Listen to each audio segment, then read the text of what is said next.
High guys, welcome to Growmore Capital. আজকে তারিখ 6 জানুয়ারি 2025, Monday. আজকে সপ্তাহের প্রথম ট্রেডিং সেশন। তো সোজা চলে যাই কাইটে, দেখে নিই মার্কেটে আজকে সারাদিন কি ঘটলো। আজকে নিফটি প্রিভিয়াস ক্লোজ ছিল 24,000-এর উপরে, 24,004।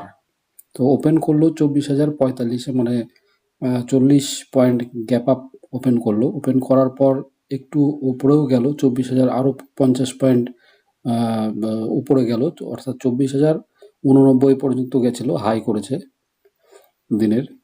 আর তারপর থেকে যে সেল অফ শুরু হলো সেটা চললো দিনের শেষ পর্যন্ত। লো করেছিল আজকে 23,551। আর আজকে সারাদিনে ট্রেড করার পর নিফটি ফিফটি থামলো গিয়ে 23,616-তে, আগের দিনের থেকে -388 পয়েন্ট, এবং যেটা পার্সেন্টেজ টার্মে -1.61%। তো এত বড় ফলের যে কারণ, হঠাৎ কি কারণে এত বড় ফল চলে আসলো এটা বোঝা যাচ্ছে না, কিন্তু ফলটা হলো। অথচ বিশ্ব মার্কেট, ওয়ার্ল্ড মার্কেটে আমরা যদি দেখি, ইউরোপ বেশ ভালো রকম বুলিশ আজকে। আর যদি ইউএস ফিউচার্স, ন্যাসডাক ফিউচার্স দেখা যায়, সেগুলোও বুলিশ। তো হঠাৎ করে শুধুমাত্র ইন্ডিয়ান মার্কেটে কেন এত পড়লো এটা আমরা বলতে পারছি না, কিন্তু যেটা সত্যি সেটা হচ্ছে সত্যি, মার্কেট তো পড়েছে। একবার চার্টটা আমরা দেখে নিই। এটা 30 মিনিটসের ক্যান্ডেল। 30 মিনিটসে সোনাটায় মার্কেট খুললো, তারপর থেকে সারাদিন কন্টিনিউয়াসলি শুধু নিচের দিকেই নেমেছে। শেষে ওই 23,616-তে বন্ধ হয়েছে।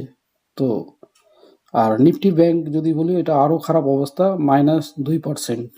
আগের দিনের থেকে 1066 পয়েন্ট নিচে, 49,922-এ ক্লোজ দিয়েছে। আর নিফটি আইটি আজকে ফ্ল্যাট ছিল। তো এই ছিল মার্কেট। হঠাৎ মার্কেট কেন পড়লো কে জানে। মার্কেটের সাথে সাথে আমার গলাও পড়ে গেছে, sorry.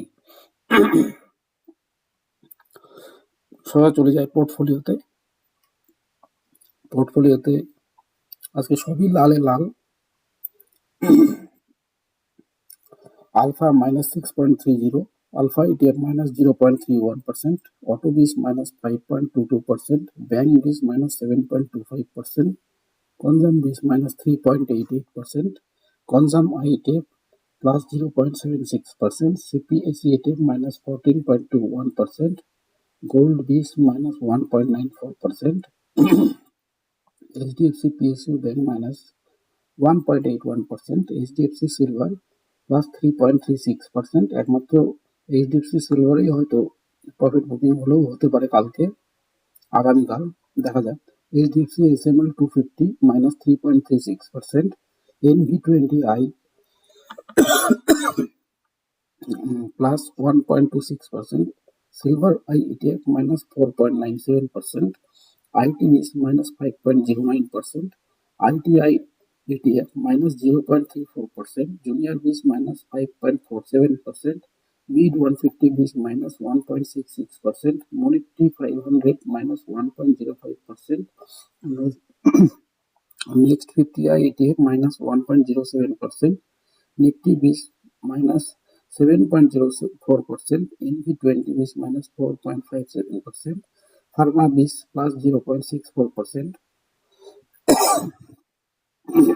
PSU Bank ITF -8.36%, PSU Bank BIS -14.09%, SETF Gold +1.97%, SETF Nifty 50 -2.04%, SETF Nifty Bank -3.33%, Silver BIS -8.59%, और টাটা সিলভার -1.36%। এর মধ্যে এসইটিএফ নিফটি ব্যাংক, এটা নিফটি বিজের সেকেন্ড লট, এটাও যদি আরো 1-1.5% পড়ে তাহলে থার্ড লটে আমরা ইনভেস্ট করব। তো আজকে ডিএসপিএল সাংঘাতিকভাবে মাইনাস, সেটা হচ্ছে 6,398 টাকা মাইনাস, যেটা পার্সেন্টেজ দেবে -1.90%। তো এই ছিল আজকের পজিশন।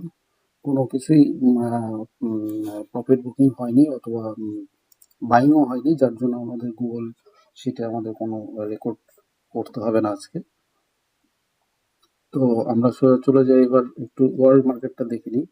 ওয়ার্ল্ড মার্কেটে আজকে যদি দেখি আমরা ইউরোপের হাল মোটামুটি সবই বুলিশ দেখাচ্ছে। ডেক্স +1.20%, এফটিএসি 100 +0.24%, সিএসি 40 +1.83%, আইবিএক্স 35 +0.67%, স্টক্স 50 +1.81%। অর্থাৎ বেশ ভালো রকমই বুলিশ আছে ইউরোপের মার্কেট। এবার আমরা যদি দেখি ইউএস ফিউচার্স গুলো, ইউএস ফিউচার্স ডাউ ফিউচার্সও +0.56%, এসএনপি ফিউচার্স +0.86%, ন্যাসডাক ফিউচার্স +1.09%।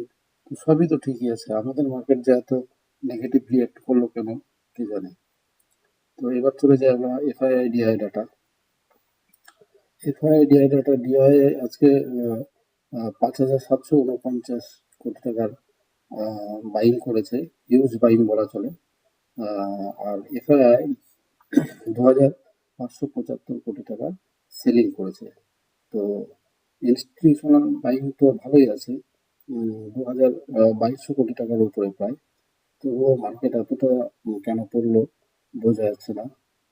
তো দেখা যাক আগামী দিনে আরো কি কি হয়। তো আজকের জন্য এই পর্যন্তই।